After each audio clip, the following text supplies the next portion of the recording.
This is Tennessee Talks with United States Congressman Tim Burchett.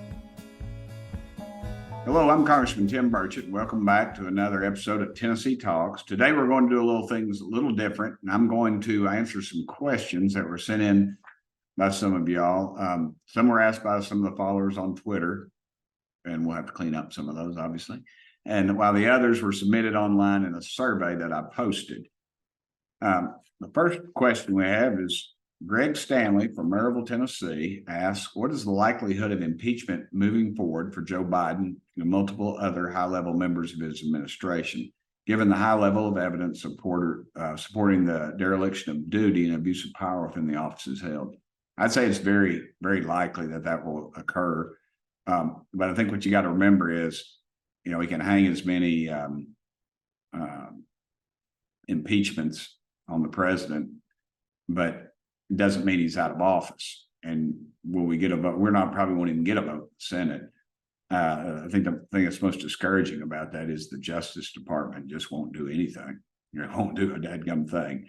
And so that's where we've got a real problem. But I just warn people of that. And I think, too, that we need to make sure we still continue our focus on our budget situation and our reckless spending that just continues to happen.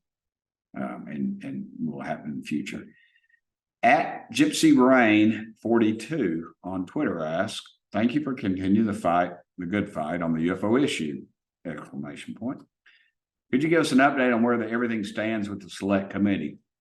Well, the select committee was addressed in a letter that Matt Gaetz penned, and myself and Representative Luna and Jared Moskowitz, I believe, out of Florida. All three of them are out of Florida, of course, where we've asked for a select committee. And what the select committee would have subpoena power, and it would provide the folks, the whistleblowers, some protection. And again, it keeps us out of the skiff, because anything we say in the skiff is secret, and therefore it won't be released to the public. And everybody said, get in the skiff with them, get in the skiff with them.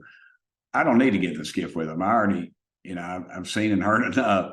But I would like for us to have this select committee. And it's, again, Speaker McCarthy has to be the one to okay it. And he would pass it on to Chairman Comer, and then the committee would be formed that way. Jerry Hardwick from Louisville, Tennessee. If you're from out of town, you say Louisville, Tennessee, but if you're from here, it's Louisville, Tennessee, asks, over the past many years, time and again, Congress talks about Social Security running short of money. However, I have never heard once of any concerns about welfare running out of money. Why is welfare more important than Social Security?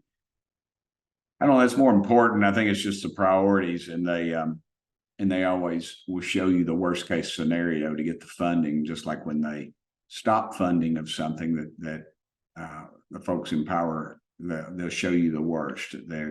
What do? We always cut off funding to our seniors and our veterans when it gets tough, when we ought to be looking at just a myriad of other ridiculous spending that we do. And yet that seems to be where the focus is, and because that's where you get most of your airplay and clickbait, as it is now. Rodney Grubb from Knoxville, Tennessee asks, what can be done to expedite term limits and separately deal with the existing decrepit, old, incapacitated elected representatives? Couldn't get that word out. For the record, I am 67 and retired, and people who only seem to believe in term limits for other people's representative. And I agree with you. I've supported every term limits bill that's out there. I got a feeling we're getting ready to pass something in the House. In Newt Gingrich's contract with America, out of all the things that was the one thing he couldn't pass, or he couldn't get it out of committee. And so I think we're close to it. It's a constitutional amendment. But again, I don't think it's going to be brought up in the Senate, and we'll probably pass something, and it'll be pretty good, but I'm pretty sure that it will die an untimely death in the Senate, and it will never see the light of day. And like in Knoxville, we just had a city race. I think less than 15% of the people voted. So it's clearly an issue that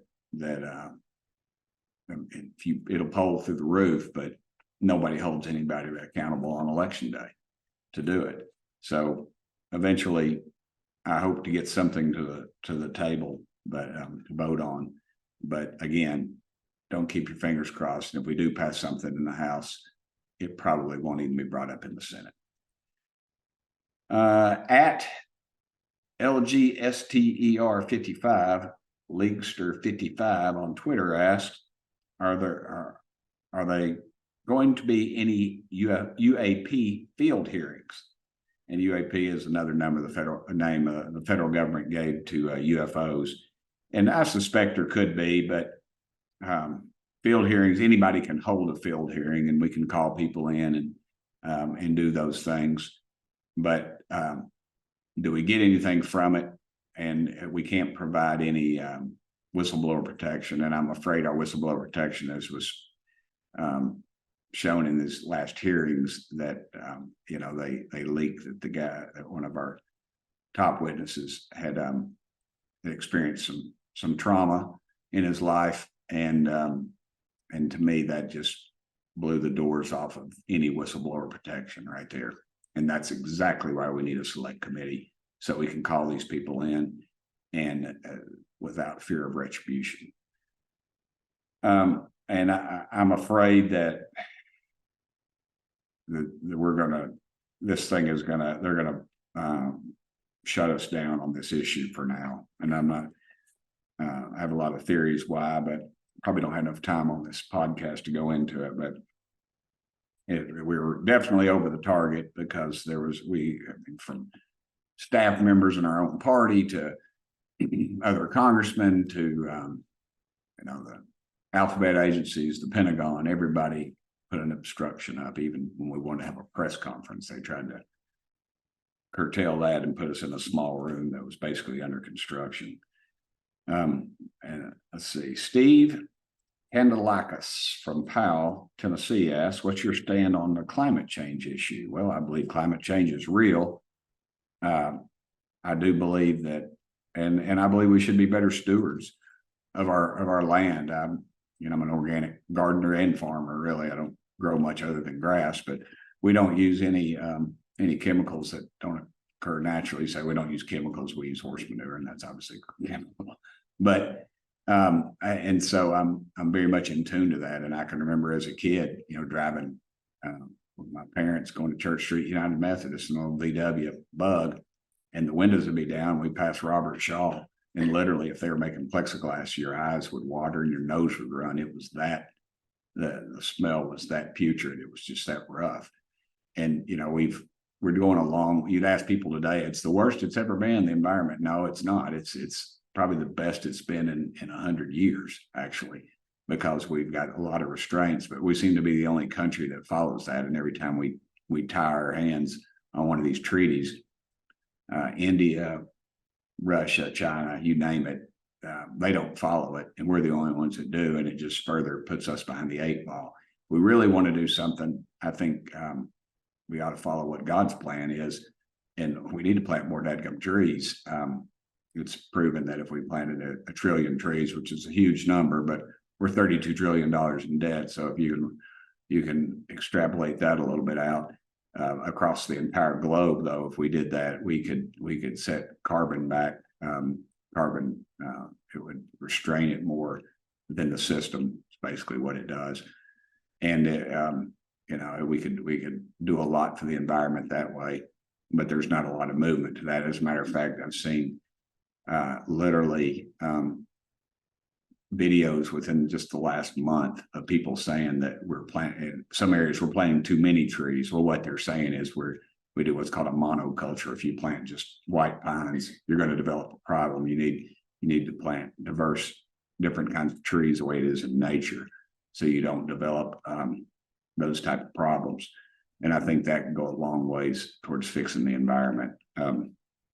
Provide shade in the summer, and it's just a natural habitat for animals and birds and things. So I think that would be a great. I'm a big fan of that, and I've read a lot of research on it, and I think it could be done within our entire planet if we had some agreements that the UN quit worrying about how many hot dogs people eat, literally, to solving some of the problems that we've so well funded them to solve, that maybe they would, we could see some improvement. Jan Hedrick from Maryville, Tennessee asks, what is the plan for our mentally ill population? The issues of gun control and crimes are directly linked to mental illness. Why don't we treat the cause instead of worrying about gun control? Well, that's a good question. I suspect a lot of it has to do with the stigma attached to mentally ill folks. We deal with that in our office with people. Just today, I took a call from a friend who is experiencing some mental health issues and has in the past, and the stigma attached to it is still pretty great. You know, you cut your hand, you don't think anything, running over to UT hospital emergency room and getting stitches. But if something's if you have a thought or something's going on inside your head that maybe isn't right, you know, or you're depressed, there's an incredible stigma attached to that, and there really shouldn't, because it can be treated. A lot of our mental illness can be treated, and so I think it's just not. And to mental health, it's not a real sexy issue. It doesn't grab headlines, but you know, we whereas gun violence does. We've 48,000 people died, I think, in 2022, maybe gun deaths. About half of those, you remove half for suicide, and you would think they would use some other method if they didn't have a gun. I don't know, but put that in context. Over 70,000 people in 2021 died of fentanyl, and it's just exploding. You can't get anybody in the White House or leadership to even bring it up, because it's flowing in over our southern border, and they'd have to admit we have a problem. A lot of politics involved, and the constitutionality of the Second Amendment is pretty clear to me. So where do you draw that line? That's going to be the tough thing. But I think I do know that in Tennessee, mental health affects 1 in 5 Tennesseans. If it doesn't affect you, it's probably a family member or maybe multiple family members. I don't know. So it's a major problem, and we need to address it more. We need to, and we always say that we need to put more funding, but I think more understanding of it could go a long ways.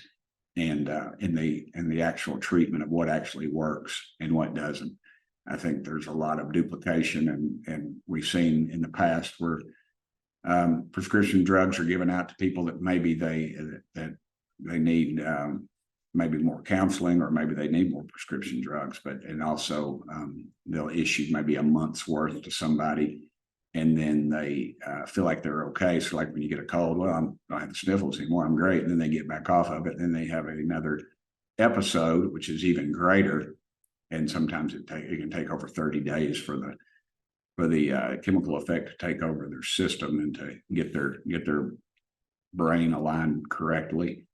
And so there's a lot of different things involved with that. So and two, when we deregulated the mental health industry and just put all those folks out on the street, that was it's never a one size fits all. Surely some of them probably didn't need to be institutionalized, but at that time, you go under any bridge in Knoxville today, and you can just about find somebody, and we think probably around half those folks are mentally ill.